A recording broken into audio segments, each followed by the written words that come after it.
다이빙이 인기를 누리는 이유는 저마다 독특한 특성을 갖춘 다양한 환경에서 즐길 수 있기 때문이죠. 일반적으로 다이빙은 산호초나 따뜻한 바다 외에도 호수, 저수지, 샘, 침수된 돌산, 강 및 인공적으로 조성된 다이빙 환경 등에서 합니다. 장소에 상관없이 다이버에게 영향을 주는 환경 조건은 6가지가 있는데요. 어느 정도나 영향을 주는지는 환경에 따라 다릅니다. 대부분의 환경에서 온도는 계절에 따라 달라지는데 물도 수온에 따라 층을 형성하는 경향이 있어서 수심이 깊어질수록 차가워집니다. 어떤 수심에서 온도가 내려가는가는 환경, 계절 및 물의 움직임에 따라 다릅니다. 중요한 것은 계획한 수심에 따라서 노출 보호를 갖추는 것이지요. 시야 범위는 1m 또는 수피트 정도에서 30m 또는 100피트 이상인데요. 보통 수평으로 얼마나 멀리서 다이버를 볼 수 있는가를 나타내는 것입니다. 공기 속의 황사와 마찬가지로 물속에 부유물이 많으면 시야가 줄어들죠. 물의 움직임, 날씨, 플랑크톤 및 바닥의 구성 성분에 따라 부유물도 달라지고 시야도 더 낮아집니다.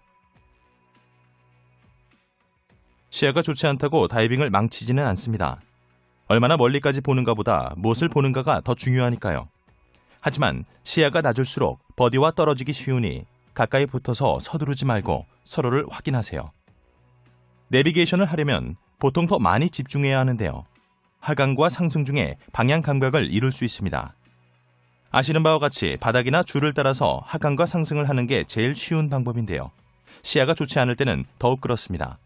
하지만 참고물이 없다면 다이빙 컴퓨터를 사용해서 본인의 수심을 확인할 수 있습니다. 다이빙을 할 맛이 나지 않을 정도로 시야가 좋지 않으면 다이빙을 하지 않거나 이미 시작했을 때는 중단하는 게 가장 좋습니다. 물이 깨끗하더라도 방향 감각을 잃을 수 있습니다. 강조하건대 참고물을 활용하세요. 또한 서로 볼 수 있더라도 버디와 굉장히 많이 떨어져 있는 상황일 수 있으니 꼭 가까이 붙어 있으세요. 다이버에게 영향을 주는 물의 움직임은 파도와 조류 2가지인데요. 파도가 다이빙에 미치는 영향에 대해서는 이번 단원의 뒷부분에서 다루도록 하겠습니다. 아주 약한 조류가 아닌 이상 조류를 거슬러 수영하기는 어렵기 때문에 다이빙을 할 때에는 조류의 영향을 받게 됩니다. 따라서 적절한 기술이 필요하죠. 조류는 보통 수면에서 가장 강하고 바닥에서 가장 약하므로 조류가 있을 때 다이빙을 할 계획이라면 수면에서 장거리 수영을 하지 마세요. 조류가 약한 곳 근처로 이동하여 다이빙을 시작하세요. 이렇게 하면 다이빙 방향을 돌릴 때 조류에 밀려나지 않고 오히려 도움을 받아 출수 지점 쪽으로 쉽게 움직일 수 있죠. 특히 수면에서는 조류가 아주 약한 경우를 제외하고는 조류를 거슬러 수영하지 마세요. 체력이 지쳐버릴 수 있거든요. 조류를 건너 수영하여 해안에 도달하거나 다이빙 보트의 뒤에 있는 트레일 라인까지 도달하거나 또는 상황에 따라 조류에서 빠져나오세요. 보트 다이빙 시 조류 때문에 보트에 닿을 수 없더라도 당황하지 말고 침착하세요. 버디와 떨어지지 말고 BCD를 부풀리고 신호기구를 사용해서 보트의 픽업을 요청하세요. 드리프트 다이빙을 하면 조류를 이용해 흘러갈 수 있어서 조류에 대처하기 쉬운데요.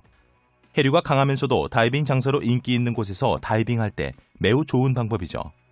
패디 드리프트 다이버 코스에서 기술을 배울 수 있습니다. 바닥의 구성 성분은 모래, 진흙, 바위, 산호 또는 식물일 수 있고 다이빙 장소들은 대부분 이 중 한 가지 이상으로 이루어져 있죠. 바닥이 어떤 형태이든 가능한 바닥과 접촉하지 마세요. 잘못해서 바닥을 휘젓게 되면 시야가 안 좋아질 수 있기 때문이죠. 또한 자상과 창상을 예방하고 수중 생물들도 보호하기 위함입니다. 유선형 장비를 갖추고 중성 부력 상태로 바닥 위에 머무르세요. 꼭 바닥에 닿아야 한다면 예민한 수중 생물들이나 위험 요소가 없는 것을 선택하여 조심스럽게 착지하세요. 핀 끝으로 접촉하는 정도가 가장 이상적입니다. 바닷가 가까운 곳에 있을 때는 손과 발의 위치에 주의하세요. 해변 다이빙 중에 걸어서 입수 또는 출수할 때는 어느 정도는 바닥에 닿아야 합니다. 따라서 필요시 다이빙 중에 바위로 인한 창상이나 수중 생물로 인한 자상을 예방하기 위해 웨트수트 부츠를 착용하세요. 수영을 시작하기에 적절한 깊이까지 걸어가세요. 일광은 수중에서 다이버가 확보할 수 있는 빛의 양에도 영향을 주지만 태양에 의한 화상을 일으키기도 하죠. 다이버들이 흔하게 입는 부상이지만 쉽게 예방할 수 있습니다. 자외선 차단제를 사용하고 가능하면 그늘에 있으면 됩니다. 옷으로 잘 감싸고 날씨가 흐리더라도 피부가 탈 수 있으니 주의하세요. 장기간 밝은 햇빛에 반복적으로 노출되면 눈이 손상될 수 있으니 품질 좋은 선글라스로 보호하세요. 민물에서도 바닷물에서도 멋진 다이빙을 즐길 수 있죠. 민물이든 바닷물이든 다이버의 기술은 통하지만 보통 몇 가지 차이점이 있습니다. 민물은 밀도가 낮아 웨이트가 많이 필요 없죠. 그러니 바닷물에서 민물 또는 민물에서 바닷물로 이동할 때는 웨이트를 적절하게 갖추었는지 확인하세요. 해양 환경은 수중 생물들이 더 많고 물의 움직임, 즉 파도, 조류, 조수가 더 많이 일어나는 경향이 있습니다. 반면 민물 환경에서는 바닥을 휘저을 확률이 훨씬 높고 레크레이션 수심 범위에서도 깊은 곳으로 내려갈수록 수온 약층을 만나게 될 확률이 높지요. 다이버로서 다이빙 상황 평가 능력을 기르세요. 여러분의 강사, 다른 다이버 및 경험을 통해 상황 평가 방법을 배우게 되면 날씨, 계절, 물의 움직임, 물의 상태, 다른 다이버의 온라인 보고서나 이야기, 비슷한 장소에서 한 다이빙을 바탕으로 다이빙 상황들을 평가할 수 있죠. 그리고 다이빙을 할지 안 할지 결정하는 것도 이 평가에 포함됩니다.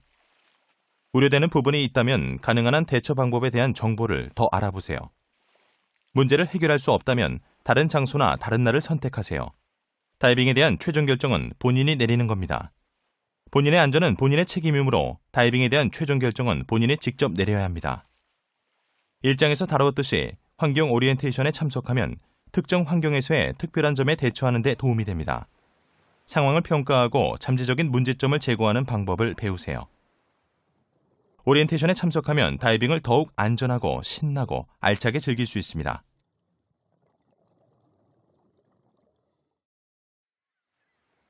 모든 다이버에게는 한계가 있죠. 새내기든 베테랑이든 한계를 넘어서는 안 됩니다. 즉, 자신의 훈련 및 경험상의 한계를 넘지 말아야 한다는 것입니다. 또한 자신이 편안하다고 느끼는 한계 이내에서 머물라는 뜻이기도 하죠. 이것은 중요한 원칙인데요. 지금까지 자료를 보면 개인적인 한계 이내에 있지 않았을 때 각종 사건과 사고로 이어졌음을 알 수 있습니다. 그 이유를 알아볼까요? 먼저, 일부 다이빙 형태의 경우 내포된 위험이 명확하게 드러나지 않습니다. 위험을 인지하고 예방하려면 훈련이 필요합니다. 다이빙 시 안전 불감증이 있을 수 있습니다. 아무 문제도 없으면 때때로 한계를 넘게 되죠. 예를 들어 특별한 훈련이나 장비 없이 난파선에 들어갔다가 나오는 것처럼요. 또한 사람의 심리라는 게 또 그렇게 하고 싶어집니다. 하지만 문제가 발생하면 완전히 무방비 상태이니 대처할 수가 없게 되죠. 불안하여 잠재적 문제를 보지 못할 수도 있습니다. 다이버가 본인의 한계를 넘었다는 것을 알고 너무 긴장한 나머지 다른 문제에 집중하지 못할 때 일어나는 일이죠. 계속해서 교육을 받고 점차 경험을 쌓아서 본인의 한계를 늘려나가세요. 억지로 한계를 넘어서거나 불편할 정도로 다이빙하도록 권하는 동료와 다이빙하지 마세요. 오히려 더 보수적으로 다이빙하라고 하거나 자신의 한계에 맞게 하라고 하는 버디와 다이빙하도록 하세요. 안전뿐 아니라 다이빙을 즐겁게 하려면 걱정하지 않고 자신감 있게 다이빙할 수 있어야 하기 때문이죠. 수중생물을 볼 수 있다는 재미는 바로 다이빙의 특별한 매력 중 하나죠. 어쩌면 여러분이 다이빙을 즐기는 이유일 수도 있겠네요. 수중생물들 대부분은 매력적이고 아름다우며 해롭지 않습니다. 다이버로서 여러분은 수중생물과 수동적 또는 능동적으로 상호작용할 수 있죠. 일반적으로 수중생물을 방해하지 않도록 수동적으로 상호작용하는 것이 좋습니다. 천천히 부드럽게 주변의 수중생물을 배려하면서 이동하세요. 방해하지 않을수록 많은 것을 볼 수 있죠. 능동적 상호작용은 직접 수중생물에 영향을 끼치는 경우입니다. 수중생물을 건드리거나 움직이거나 겁을 주지 않도록 하세요. 일부의 경우는 이유가 있겠지만 능동적 상호작용은 대체로 위험할 수 있습니다. 의도적이지 않았다고 해도 말이죠. 그러니 수동적인 상호작용을 하도록 하세요. 수중생물은 대체로 해롭지 않지만 일부는 부상을 입힐 수 있습니다. 이러한 동물은 대개 찌르거나 침을 쏘거나 무는 그룹으로 분류할 수 있는데요. 찌르거나 침을 쏘는 것들에는 해파리, 불산호 및 비슷한 종, 솔배 간팽이나 쏨뱅이와 같은 가시물고기, 가오리, 성게, 청자고둥이 있습니다. 무는 것들에는 곰치, 상어, 창꼬치류, 문어 및 랍스터, 게가 있습니다. 수중생물로 인한 부상은 결과적으로 다이버가 부주의하게 행동하거나 수중생물이 방어적 행동을 하도록 유도했기 때문입니다. 모든 생명체를 존중해서 대하면 수중생물로 인한 부상의 위험을 크게 줄일 수 있습니다. 바닥에 닿지 않도록 하고 바닥 접촉이 허용되는 지역이라면 익스포저 수트와 장갑을 착용하세요. 또 손발 위치를 잘 살펴보세요. 수중 동물을 건드리지 마세요. 잘 알지 못하는 종류는 특히 조심하세요. 거대한 상어처럼 공격할 가능성이 있는 동물이 있으면 바닷가 가까운 곳이나 근처에서 정지하고 가만히 있으세요. 동물을 향해 수용하지 말고 계속 지켜보세요. 그냥 지나치는 것일 수도 있겠지만 여러분에게 공격성을 드러내거나 과도한 호기심을 보인다면 바닥에서 출수 지점으로 침착하게 수용해서 물 밖으로 나가세요. 수중생물로 인한 부상은 대체로 경미한 경우가 많지만 성가신 것부터 목숨을 위협하는 것까지 범위가 다양할 수 있죠. 어떤 상황에서든 호흡을 최우선으로 삼고 필요한 경우 CPR을 실시하고 심각한 출혈을 처치하세요. 응급처치를 실시한 후 심각한 부상 또는 심각한 반응이 명백하거나 치료가 효과가 없을 경우 응급구조대에 연락하세요. 이러한 유형의 응급사태에 관해서는 패드 레스큐 다이버, 이멀전시 퍼스트 리스폰즈 프라이머리 및 세컨더리 케어 코스에서 자세히 배울 수 있습니다. 수중생물로 인한 부상이라고 하면 보통 동물을 떠올리겠지만 켈프나 기타 식물도 잠재적으로는 위험성이 있습니다. 가장 위험한 것이 엉킴 현상인데요. 키트를 유선형으로 하고 식물이 무성한 지역을 피하세요. 만약에 걸렸다면 뒤로 빠져나오되 회전하지 마세요. 회전하면 식물이 감겨서 상황이 더 악화됩니다. 필요하다면 버디의 도움을 받아 벗어나세요. 해변은 가장 인기 있는 다이빙 장소이면서 지역에 따라 유일하게 선택할 수 있는 장소이기도 합니다. 버디와 함께 상황을 평가하고 다이빙을 계획한 후 해변에서 다이빙을 시작하세요. 일반적으로 마스크, 핀, 스노클을 제외한 모든 장비를 착용합니다. 그런 다음 물을 향해 걸어간 다음 입수 전에 마스크와 스노클을 착용하세요. 걸어서 입수하고 출수할 수 있지만 장소에 따라서는 부두에서 자이언트 스트라이드로 입수하고 사다리를 타고 출수하거나 계단을 통해 입수 및 출수할 수도 있습니다. 해안에서 걸어서 입수할 때는 바닥 구성과 혹시나 밟힐지 모르는 위험한 또는 민감한 수중생물에 주의하세요. 발을 보호하는 것을 착용하는 것이 좋을 수도 있습니다. 수영한 다음 핀을 착용하기에 적절한 깊이에 도달할 때까지 걸어가는 것이 일반적인 기술입니다. 다음으로 다이빙 장소에 따라 하강한 다음 바닥으로 이동하거나 수면에서 이동한 다음 부표 라인을 따라 하강할 수도 있습니다. 일반적으로 이 절차와 반대로 상승하고 출수합니다. 걸어서 입수할 수 없는 환경에서는 수영하기 알맞은 수심까지 다른 방법으로 수영해야 한다는 점을 염두에 두세요. 또한 다이빙을 계획할 때는 출수 중에 필요한 공기를 충분히 확보하는 것도 잊지 마세요. 약한 서프를 통해 입수해야 하는 다이빙 장소도 있는데요. 즉, 새내기 다이버는 허리 정도 높이의 파도가 치는 완만한 경사면을 따라 입수해야 합니다. 물의 움직임에 대한 기본 원리를 알면 약한 서프를 통해 입수하는 데 도움이 됩니다. 파도는 자신의 높이보다 약간 깊은 물에서 부서지며 서프를 형성하는데요. 바닥이 끌리면서 위아래가 뒤집히게 되죠. 즉, 파도가 부서지는 것을 주목하면 수심을 알아낼 수 있겠죠. 파도는 서지와 역류를 일으킵니다. 서지는 앞뒤로 움직이는 운동이며 높은 파도 때문에 발생하죠. 서지 때문에 바위나 위험한 물체 쪽으로 밀리지 않도록 조심해야 합니다. 서지는 깊은 곳으로 가면 사라집니다. 역류는 파도가 부서지면서 생긴 물이 바다 쪽으로 돌아가면서 밀려오는 파도 아래쪽으로 흐르는 현상입니다. 파도가 크고 비치가 비탈질수록 역류가 강해집니다. 역류에 휘말리면 몸의 균형을 잃을 수 있지만 약한 서프에서는 별로 강하지 않습니다. 파도는 보통 각을 이루며 해안에 접근하는데요. 때문에 연안류가 발생하죠. 연안류는 해안선과 평행을 이루며 흐르고 다이빙 중에 다이버를 해안 아래로 끌어내리는 경향이 있습니다. 여기에 대해서는 다이빙 중에 조류 속으로 이동하도록 계획하거나 해안선을 따라 아래쪽으로 출수하도록 계획하면 됩니다. 바닥에서 흐르는 물이 바다 쪽으로 되돌아가려는 것을 장애물이 막는 경우가 있는데 때로 파도가 이 장애물을 강하게 밀어젖히게 됩니다. 이런 현상이 일어날 때 좁은 통로를 통해서 물이 바다 쪽으로 이동할 수 있습니다. 통로를 지나치면 흐름이 사라집니다. 이것을 이안류라고 하죠. 이안류에 휘말리면 빠른 속도로 해안에서 먼 곳으로 떠밀려가며 굉장히 강해서 거슬러서 이동하기 힘들기 때문에 조심해야 합니다. 이런 사고는 대체로 이안류 때문이라기보다 패닉 상태가 되기 때문입니다. 따라서 이안류를 만나면 맞서지 마세요. 사라질 때까지 BCD를 팽창시키고 지속할 수 있는 속도로 이안류를 가로질러서 수용한 다음 해안으로 돌아오세요. 지역에 따라서 해당 지역의 이안류에 관한 권고사항이 있기도 합니다. 해안에서 불어오는 바람이 수면의 물을 바다 쪽으로 밀어보낼 수 있습니다. 이 때문에 깊은 곳에 물이 올라와서 수면의 물을 대체하는 용승이 일어납니다. 용승이 일어나면 다이빙 상황이 맑은 시야로 되지만 수온이 내려가므로 노출 보호가 더 필요해질 수 있습니다.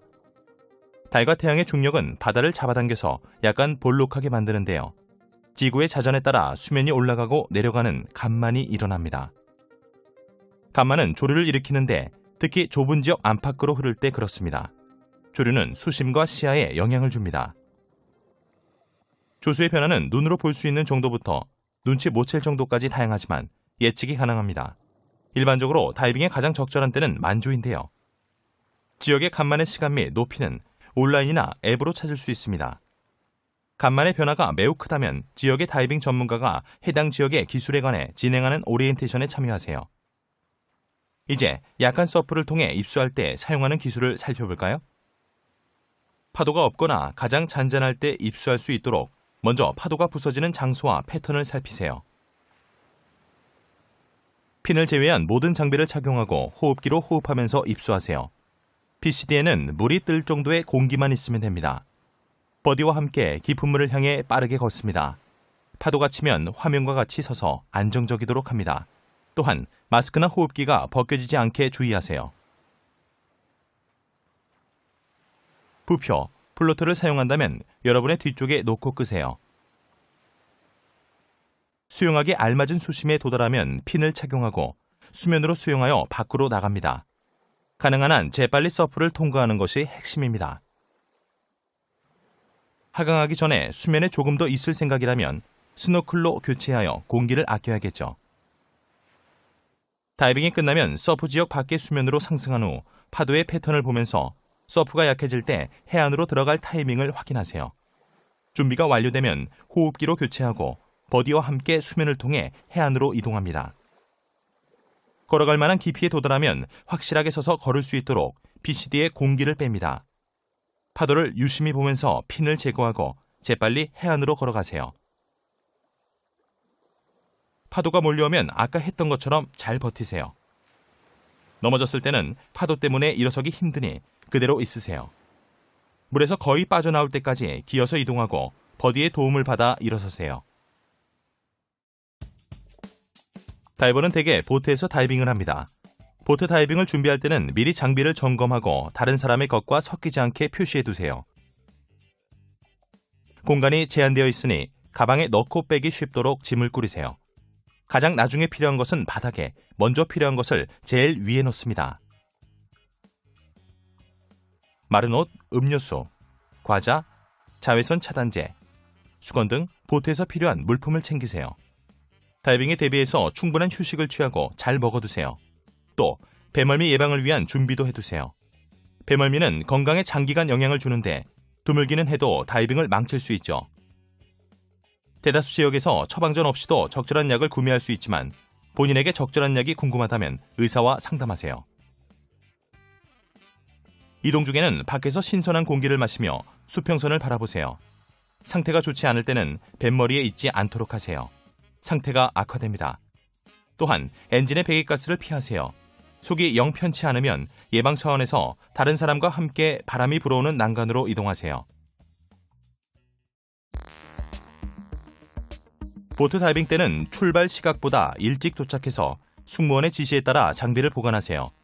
전세 다이브 선박은 보통 출발 전에 점호를 시행하는데요. 이 점호는 안전을 위해 중요합니다. 다이빙을 종료할 때마다 점호 또는 다른 절차에 따라 모두 승선했는지 확인하기 때문이죠. 승무원이 어떤 절차에 따라 진행하든 따르세요. 보트 이동은 몇 분 또는 몇 시간 걸릴 수 있습니다. 이동거리가 매우 짧다면 부두를 떠나기 전에 장비를 미리 갖추세요. 하지만 키트를 준비하되 다이빙 장소에 도착하거나 가까워질 때까지 기다렸다가 버디와 함께 다이빙을 계획하고 수트 및 장비를 착용하는 것이 일반적입니다. 장비를 준비하고 탱크를 완전히 충전했는지 확인하고 나면 장소에 도착할 때까지 탱크 밸브를 잠그고 호흡기를 퍼지하세요. 장비를 들거나 착용한 상태에서 주변을 이동할 때는 조심하세요. 흔들리는 보트 위에서 균형을 잃기 쉽습니다. 잠시 자리를 비우더라도 장비를 반드시 고정해두세요. 파도가 치거나 심지어는 보트가 흔들려 장비가 떨어져서 누가 다치거나 물건을 부수거나 배 밖으로 떨어질 수 있습니다. 이런 이유로 다이브 보트에는 대체로 선박과 고무밧줄이 있습니다. 없을 때는 탱크 위에 키트를 놓아서 구르거나 미끄러지지 않게 막아두세요. 다이빙 장소에서는 다이브 마스터가 볼만한 것들, 잠재적인 위험 요소, 상황 및 기타 정보 등 여러분과 버디가 다이빙을 계획하는 데 필요한 것들에 대해 브리핑을 해줍니다. 당일 첫 번째 브리핑에서는 매 다이빙 전에 반복할 필요가 없는 기본 다이빙 절차, 안전 문제 및 기타 정보까지 다룹니다. 여기에는 보통 다이버 비상 호출 신호가 포함되는데요. 어떤 신호가 있으며 신호를 들었을 때 해야 할 일이 뭔지 알아두세요. 브리핑이 끝나면 상황과 조류 방향을 확인하세요. 다이빙 계획의 작성이나 검토가 끝나면 키트를 착용하고 입수해도 됩니다. 소형보트에서 다이빙할 때는 장비를 착용하고 다이빙 전 안전 점검을 한 다음 백롤로 뒤로 굴러서 입수하세요. 키트를 물에 띄우고 입수한 다음 착용해도 됩니다. 대형 다이브 보트에서는 보통 앉은 상태에서 키트를 착용합니다. 핀을 제외한 모든 장비를 갖추고 버디와 함께 다이빙 전 안전 점검을 하세요. 다음으로 입수 지역으로 이동해서 다이브 마스터에게 입수 준비가 되었음을 알립니다. 핀을 착용하세요. 이때 버디의 도움을 받거나 물체를 붙잡아 몸의 균형을 잡습니다. 입수한 다음 건네받을 특수 장비를 다이브 마스터에게 건네주세요. 일반적으로 승무원이 보트, 상황 및 여러분의 신체 특성에 적합한 입수 기술을 권해주는데요. 대체로 가장 쉬운 입수 기술이 가장 좋은 것입니다. 보트에서 다이빙할 때는 상황과 수심에 따라서 줄을 따라 바닥으로 내려가세요. 다음으로 바닥을 따라서 계획 수심으로 내려가서 앞서 배운 대로 조류를 거슬러 수영합니다. 많은 장소에서 이렇게 하죠. 본인 또는 버디의 시간, 공기 또는 다른 요소가 한계에 다다랐다면 다이빙 방향을 돌려서 되돌아가세요. 줄이 있는 곳에 도착하면 줄을 상승의 보조 수단으로 그 옆에 안전하게 멈출 수 있도록 하세요. 보통 보트 측면에 준비해놓은 막대나 별도의 라인에 매달려도 됩니다. 보트 아래나 측면을 따라 이동할 때는 보트의 프로펠러와 충분한 거리를 유지하세요. 엔진이 정지했더라도 절대 접근하거나 근처에 있으면 안 됩니다. 경계를 소홀히 하면 프로펠러 때문에 참혹한 사고가 일어날 수 있고 종종 목숨을 잃기도 합니다. 언제라도 전속력으로 가동될 수 있다고 생각하고 행동하세요. 안전 정지 완료 후 보트 앞이나 바로 옆에서 수면으로 올라오세요. 부력을 갖추고 승무원에게 괜찮다는 신호를 보냅니다. 조류가 없다면 보트 사다리에서 수면으로 올라올 수 있죠. 공기가 부족하여 보트에서 떨어진 곳에서 수면으로 올라오거나 방향을 잃고 보트를 찾아야 한다면 지나가는 보트를 기다리세요. 적절하다면 수면 신호 기기를 사용해서 자신이 더 잘 보이게 하세요. 수면 바로 아래로 이동하면 안 됩니다. 보트가 볼 수 없어서 부딪힐 수 있기 때문이죠. 수면에 머물며 잘 보이게 하거나 지나가는 보트와 충돌하지 않을 정도로 안전한 수심에 머무르세요. 출수해서 보트에 오르는 방법은 다양한데요. 대형 다이빙 보트에서는 2장에서 살펴본 사다리 출수법이 일반적이죠. 소형 보트에는 보통 적절한 사다리가 없으므로 물속에서 장비를 벗고 승선한 다음에 장비를 끌어올리는 것이 일반적입니다. 출수에 도움이 된다면 핀을 벗지 마세요.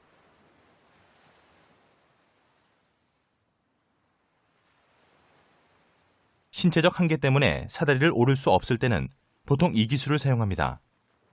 대형 보트에서 다이빙할 때도 말이죠. 조류가 약하거나 중간 정도일 때는 휩쓸리지 않도록 보트 뒤쪽에서 줄을 사용하여 다이빙하세요. 다이빙 전 안전점검이 끝나면 보통 입수해서 수입 라인으로 몸을 당긴 뒤 무어링 라인이나 앵커 라인 쪽으로 이동합니다. 무어링 라인이나 앵커 라인을 사용해서 위치를 유지하면서 하강하세요. 손을 번갈아 옮겨가며 내려가야 할 수도 있습니다. 보통 조류는 바닥에서 더 약하죠. 조류를 거슬러 다이빙을 하세요. 상승할 때는 무어링 라인이나 앵커 라인으로 돌아와서 줄을 따라 상승하세요. 안전 정지를 하고 수입 라인 쪽으로 상승합니다. 수입 라인을 따라 사다리나 트레일 라인에 매달립니다. 출수 차례가 될 때까지 트레일 라인에 매달려 있으세요. 만약 조류 속에서 줄을 놓쳐서 다시 붙잡을 수 없다면 수면으로 올라온 다음 신속하게 조류를 가로질러서 수용하여 트레일 라인을 붙잡으세요. 트레일 라인을 놓쳤다면 BCD를 부풀리고 승무원에게 픽업 신호를 보낸 다음 수면 신호 기구를 사용하세요. 다른 다이버가 출수를 마치고 본인 차례가 올 때까지 조금 시간이 걸릴 수 있으니 침착하세요. 승무원이 조류에서 다이빙할 때 사용하는 다른 절차를 알려줄 수도 있습니다. 정말 드문 일이지만 수면에 올라왔는데 보트가 보이지 않을 때는 당황하지 말고 부력을 갖춘 후 픽업을 기다리세요. 보트의 정박이 풀어졌을 수도 있고 응급사태 때문에 선장의 판단으로 떠났을 수도 있습니다. 무어링 라인이나 앵커 라인이 제자리에 있다면 매달려 있으세요. 보트가 돌아왔을 때 여러분의 위치를 파악하기 쉽도록 수면 신호 기구를 사용합니다. 현실적으로 체력이 지치지 않고 도달할 수 있을 정도로 가까운 거리에 해안이나 적절한 출수 지역이 있다면 그곳을 향해 천천히 이동하세요. 일반적으로 다이빙 계획은 4단계로 구성됩니다. 사전 계획은 다이빙 여부를 결정하는 것인데요. 2단계에서는 버디와 다이빙 사이트를 결정하고 목표에 합의하고 실행 계획을 구성합니다. 또 일반적으로 다이빙 상황 및 날씨, 서프, 간만 등을 확인하죠. 준비 계획은 다이빙 전날까지 맞춰두세요. 장비를 점검하고 필요하다면 탱크를 가득 채웁니다. 마지막으로 확인한 지 여러 날이 지났다면 상황을 한 번 더 확인하고 적절하게 장비를 꾸리세요. 최종 준비는 떠나기 직전에 합니다. 적절하다면 지난 몇 분간의 상황 변화를 다시 확인하세요. 지인들에게 어디로 가는지, 언제 돌아오는지, 만약 되돌아오는 시간이 늦어진다면 무엇을 해야 하는지와 휴대전화 번호를 알려주세요. 자격증, 자외선 차단제, 스마트폰이나 태블릿, 음료수 등과 같은 휴대할 개인 물품을 챙기세요. 남은 물품이 있으면 장비 가방에 집어넣고 혹시 빠진 것은 없는지 다시 한번 확인하세요. 다이빙 사전 계획은 다이빙 장소에서 알아낸 정보를 바탕으로 세우는 실제 다이빙 계획입니다. 가능한 한 많이 예측하고 토론하고 계획을 세우는 것이 좋습니다. 날씨 상황이 적절한지 필요한 만큼 시간을 들여서 평가하고 적절하지 않다면 다른 장소를 찾거나 다이빙을 취소하세요. 출수 및 입수 지점과 방법, 그리고 다이빙 코스를 포함한 기술에 대해 합의하세요. 필요에 따라 신호와 의사소통 방법을 검토하세요. 버디와 헤어졌을 때의 절차와 시간, 수신 및 공기 공급 한계에 대해 합의하세요. 응급사태가 일어났을 때 해야 할 일에 관해서도 논의하세요. 다이브 플래닝 슬레이트에 다이빙 사전 계획에 도움이 되는 점검표가 있습니다.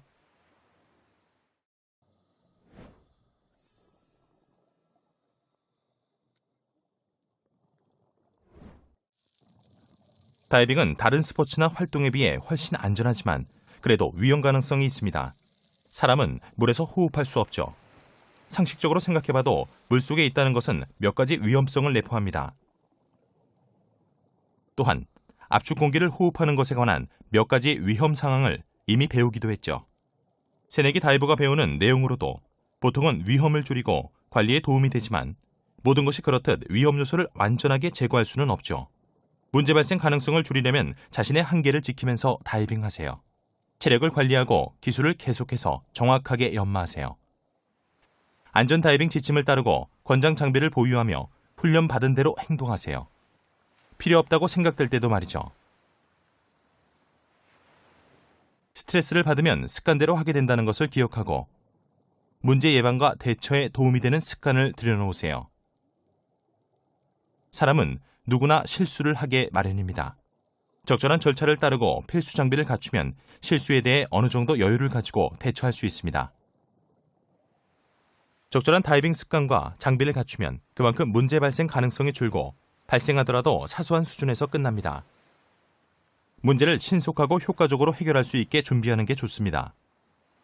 다음 소단원에서는 기본적인 문제의 관리 방법에 대해 소개합니다.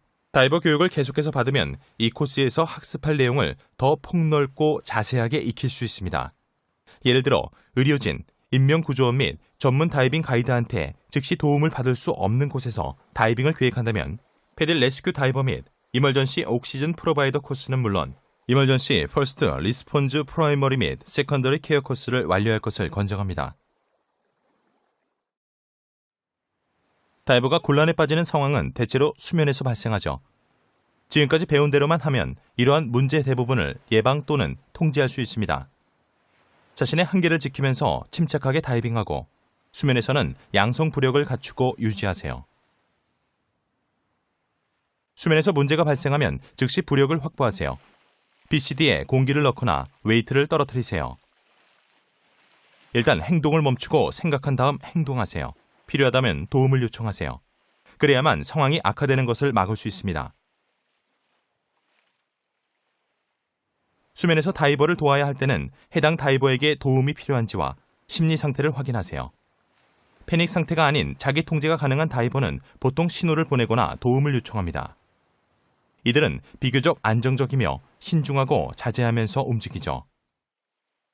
또한 대체로 지시에 반응하고 따르며 장비를 착용할 수 있고 부력을 갖추고 있습니다. 패닉 상태인 통제불능의 다이버는 공포심으로 인해 훈련 중에 배운 신중하고 자제력 있는 행동을 잊고 본능대로 움직입니다. 이들은 수면에 머무르면서 격렬하게 몸부림치고 엄청난 에너지를 소모하며 탈진에 이르기도 합니다. 또한 대부분이 부력을 확보하지 못한 상태에서 가라앉지 않으려고 물체든 사람이든 상관없이 붙잡고 올라탑니다. 마스크와 마우스피스를 벗고 눈이 휘둥그레져서 제대로 주변을 살피지 못하죠. 지시도 따르지 않고 빠르고 급작스럽게 움직입니다. 패닉 상태인 다이버는 즉시 도와주어야 하는데요. 탈진할 때까지 허우적대다가 물속에 가라앉아 익사할 수 있기 때문이죠. 다른 다이버를 도와줄 때는 다음의 4단계 절차를 따르세요. 첫째, 본인과 다이버를 위한 부력을 확보하세요. 플로트를 던지거나 어떤 것을 내미는 방법이 이상적입니다. 만약 접근해서 도와야 한다면 먼저 본인의 부력부터 확보하고 해당 다이버의 BCD를 부풀리거나 웨이트를 떨어뜨리세요. 둘째, 다이버를 안심시켜서 침착하게 하세요. 셋째, 다이버가 호흡을 조절할 수 있게 도와주세요. 천천히 심호흡을 해서 긴장이 완화될 수 있게 해주세요. 가능하다면 그리고 상황이 적절하다면 먼저 휴식할 시간을 주고 다음 조치를 취하세요. 넷째, 다이버가 보트나 해안으로 돌아가도록 도와주세요. 자기 통제가 가능한 다이버도 다리 경련이나 다른 문제로 도움이 필요할 수 있죠. 훈련 중에 다이버 끌기법을 배워볼 겁니다.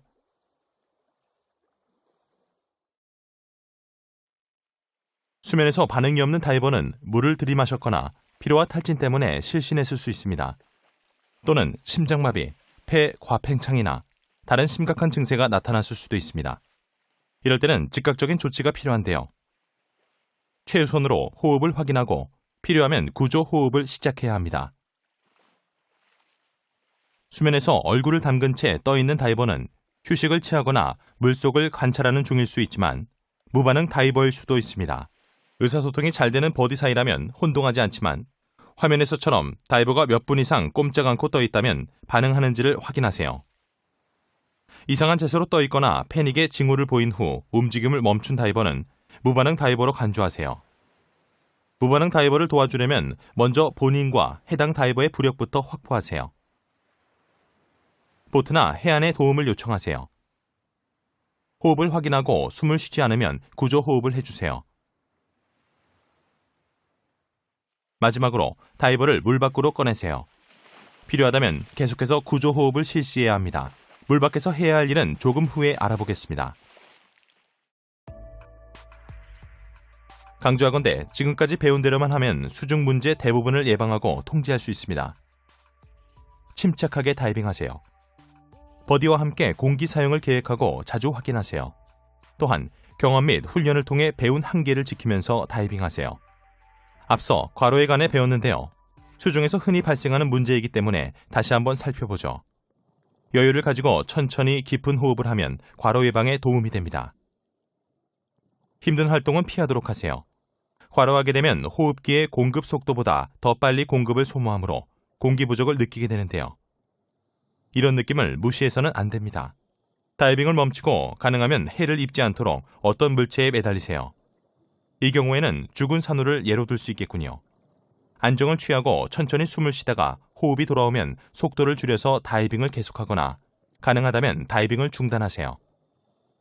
화면에서처럼 스쿠버 호흡기는 고장나면 공기 공급을 끊는 대신 프리플로우가 발생하게 되어 있죠. 프리플로우가 발생한 호흡기로도 숨을 쉴 수 있지만 입으로 마우스피스 전체를 물지 마세요. 공기 나오는 양이 높으면 폐 과팽창이 발생할 위험도 일부 있지만 주된 이유는 입에서 마우스피스가 빠지거나 마스크에 물이 들어갈 수 있기 때문입니다. 대신 이렇게 입술 바깥쪽으로 눌러서 과도한 공기가 빠져나가게 하세요. 도움이 된다면 마우스피스의 한쪽을 입에 문 다음 필요한 공기를 조금씩 마셔서 호흡하세요. 식수대에서 물을 마시듯이 하면 됩니다. 프리플로우 때문에 공기가 금방 고갈될 수 있으니 즉시 상승을 시작하세요. 하지만 상승할 때는 안전 속도를 유지하세요. 당연히 호흡기를 다시 사용하기 전에 전문 서비스를 받도록 합니다. 이 기술은 제한수역 다이빙 4에서 배워볼 겁니다.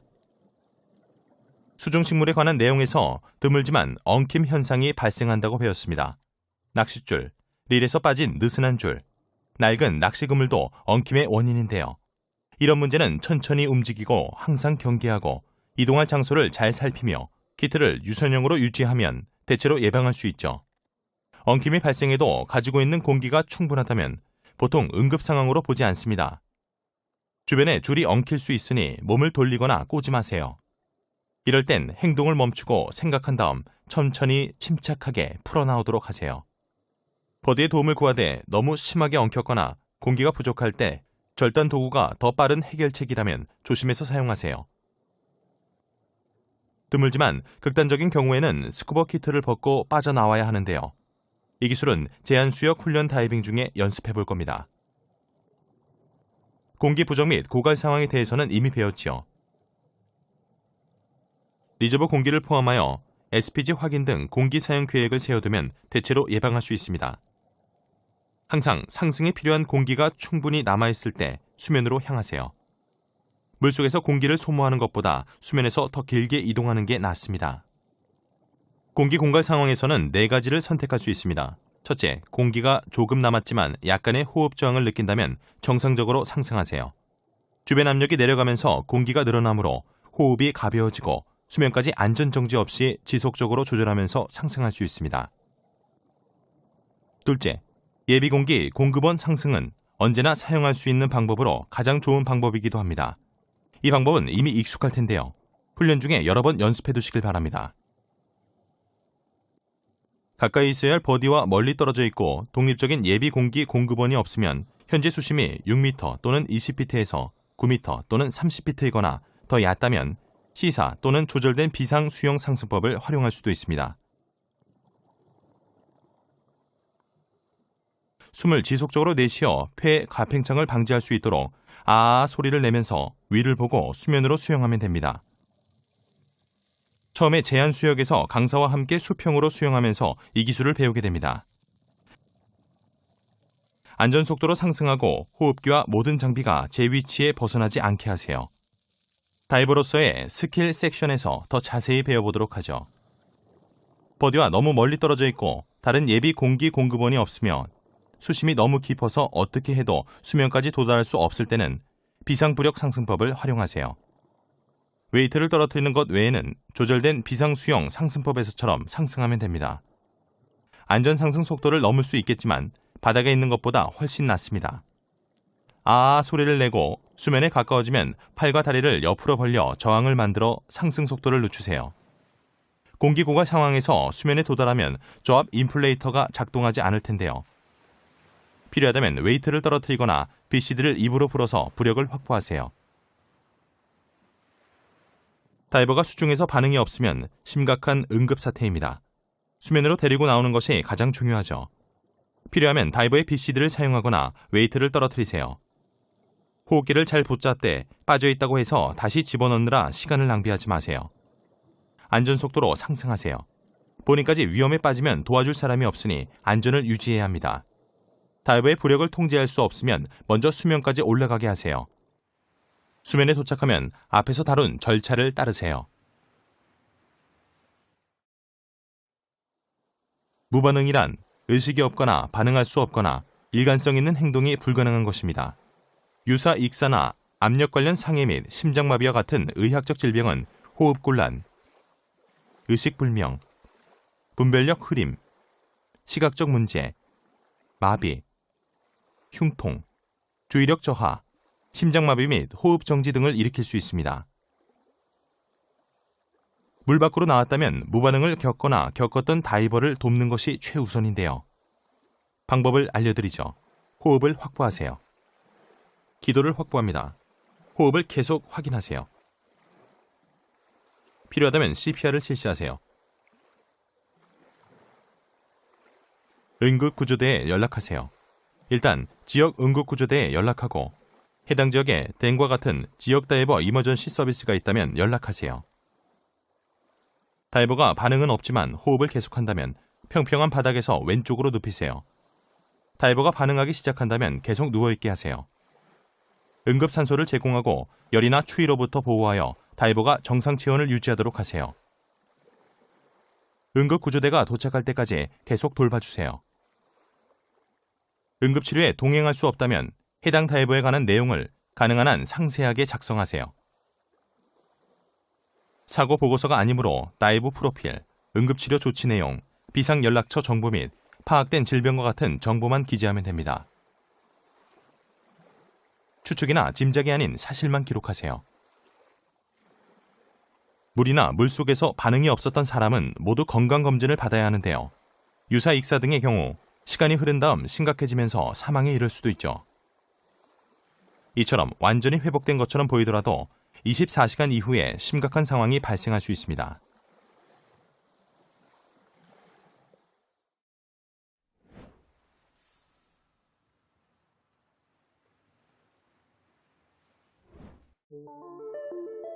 수면 신호 기구로는 어떤 것이 있는지 살펴볼까요? 이러한 장치는 최소한 2개 정도 가지고 있어야 합니다. 소리로 주의를 끄는 청각적 기기와 먼 거리에서도 눈에 쉽게 띄도록 해주는 시각적 기기가 그것인데요. 호루라기는 가장 일반적인 청각적 기기죠. 여기에 부착하세요. 걸리적거리지 않으면서도 응급 상황 때에 쉽게 사용할 수 있죠. 저압 에어혼, 뿔피리는 탱크 속 공기를 사용합니다. 소리가 매우 크지만 탱크가 텅텅 빌 경우를 대비해 일반 호루라기도 함께 갖춰 놓으세요. 공기 주입식 신호용 튜브는 주머니에 딱 들어가지만 펼치면 물 밖에서 1m 또는 3피트 이상 높이가 됩니다. 이것을 사용하면 눈에 훨씬 잘 띄는데요. 특히 거친 파도가 심할 때 유용하죠. DS, MBS, 즉 수중 전기용 수면 마커 부위도 같은 역할을 합니다. 큰 차이가 있다면 수중에서 사용할 수 있다는 점이겠네요. 신호용 거울은 햇빛을 반사해 주의를 끄는데요. 항공기나 보트에 신호를 보낼 때 유용합니다. 신호용 라이트와 플래셔는 다이빙에 맞춰 설계되었으며 야간 다이빙에 적절합니다. 해안 다이빙 또는 보트로부터 다소 떨어진 거리까지 이동할 때 다이빙 부표를 사용할 수 있습니다. 다이빙 부표는 그 위에 쉴 수 있고 다이빙 장소를 나타내주며 액세서리 운반에 도움이 됩니다. 또한 비상시에 뜰 수도 있고 다이빙 깃발을 지지해주죠. 사용 용도에 따라 최적의 유형을 선택해야 합니다. 적절한 릴에 감긴 줄을 이용하여 부표를 끄세요. 느슨한 줄은 엉킬 위험이 있습니다. 줄이 보트나 물체에 엉킬 경우 그냥 놓을 수 있도록 손으로 끄세요. 다이빙 깃발로 보트나 다른 선박에 여러분이 있다는 것을 알릴 수 있죠. 전통적인 다이빙 깃발은 아래에 다이버가 있으니 보트가 피해야 한다는 것을 나타내는데 항로 근처에서 다이빙할 때 이 깃발을 사용하라고 요구하는 곳이 많죠. 알파 깃발은 특정 선박에서 다이버들이 수중에 있어 다른 곳으로 선박이 이동할 수 없다고 알려주는 것입니다. 보통은 보트만 사용하게 되어 있지만 지역에 따라서는 모든 다이빙 활동에 사용하고 부표에 달아놓기도 합니다. 여러분의 다이빙 지역에서는 어떤 것을 사용해야 하는지 강사가 알려줄 겁니다. 깃발이 최소 100m 또는 1야드 거리에서 보이게 달아놓으세요. 지역에 따라 다이버 및 보트가 깃발과 어느 정도 거리를 유지해야 하는지 법규에 정해놓기도 하는데요. 그렇지 않다면 다이버는 15m 또는 50피트 이내에 머무르고 보트는 30m 또는 100피트에서 60m 또는 200피트 정도 떨어진 것이 일반적인 규칙입니다. 모든 보트가 다이빙 깃발을 인식할 거라고 생각하면 안 됩니다. 보트 소리가 크고 가깝다면 지나갈 때까지 충분히 안전한 수심에 머무르세요.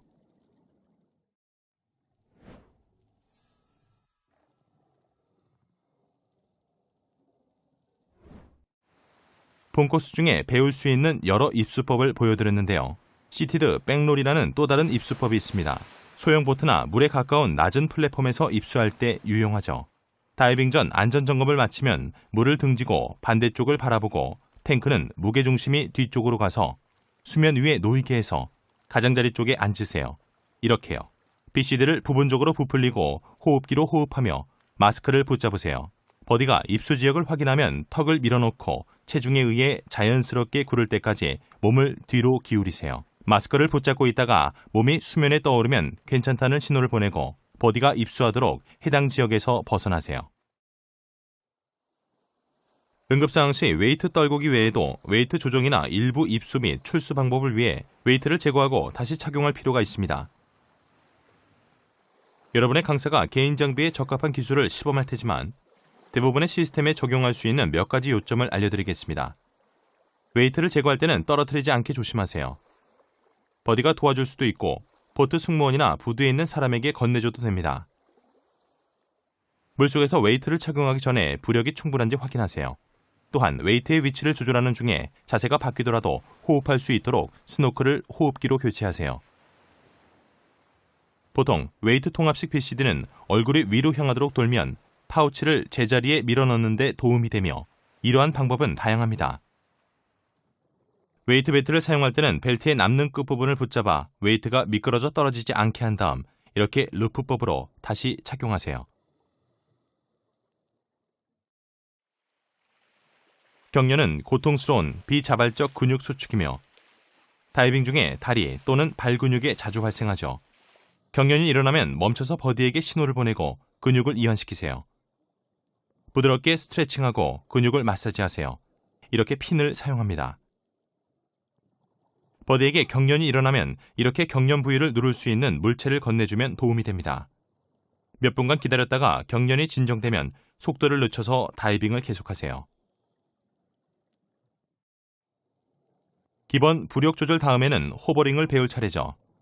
중성 부력을 갖춘 다음 화면에서처럼 조심스럽게 바닥을 차고 올라갑니다. 손이나 핀을 사용하지 않고 호버링 해야 합니다. 숨을 들이쉬고 내쉬는 것에 따라 조금씩 떴다가 가라앉습니다. 호흡의 깊이를 약간 높이거나 낮춰서 조금씩 자세를 통제할 수 있도록 하되 숨을 멈추지 마세요. 요령이 생기려면 연습이 좀 필요합니다. 최소 30초 정도 호버링 할 수 있을 때까지 강사가 연습을 시킬 겁니다. 웨이트를 올바르게 배치하고 중성 부력을 갖추면 트림, 즉 물속에서의 균형을 확인하고 조절하세요. 버디와 함께 수중에서 천천히 물의 중간으로 수영하다가 멈춰서 안정을 취하면서 본인의 몸이 얼마나 적응하는지 살펴보세요. 상대적으로 수평을 유지하고 얼굴은 아래를 향하도록 트림 상태를 갖추는 것이 이상적일 겁니다. 이렇게 말이죠. 발이 심하게 뜨거나 가라앉는 듯하거나 또는 얼굴이 위로 오게 돌면 웨이트와 장비를 조절하여 트림 상태가 좋아지도록 강사가 도와줄 겁니다. 다이빙에 따라 트림 상태를 조절할 수 있도록 이 방법을 차차 배워나갈 것입니다. 피크 퍼포먼스 보이언시 코스에서는 본 코스에서 배운 것보다 좀 더 고급 기술을 배웁니다. 자세한 정보는 여러분의 강사에게 문의하거나 패디닷컴을 방문하세요.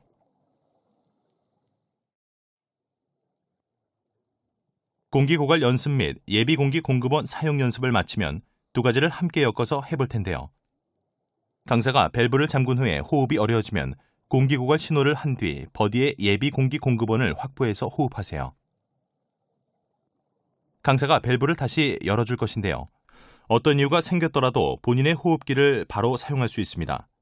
숨을 몇 번 쉬고 안정을 찾은 다음 버디와 함께 공기를 공유하면서 최소 1분간 수영합니다. 이렇게 하면 실제 응급 상황 시 일반적으로 수면까지 올라오는 데 걸리는 대략의 시간 동안 수영하면서 공기를 공유하고 버디와 떨어지지 않도록 연습을 할 수 있습니다. 강사의 지도에 따라 실제로 수면까지 상승하여 완료하세요. BCD를 입으로 부풀려서 공기가 없는 상황에서 저압 인플레이터가 작동하지 않는 것을 연출합니다. 부력을 확보할 때까지 계속 예비 공기 공급원을 사용하세요. 제한수역 다이빙 3회선 C4, 즉 조절된 비상수용 상승법의 연습을 시작할 겁니다.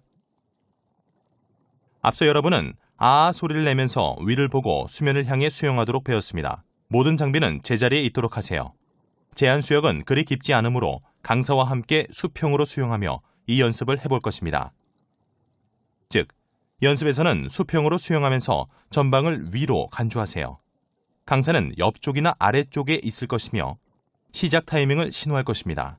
손을 뻗고 전방을 보며 분당 18m 또는 60피트 속도로 수영하면서 계속해서 아 소리를 내세요. 서두르면 안 됩니다.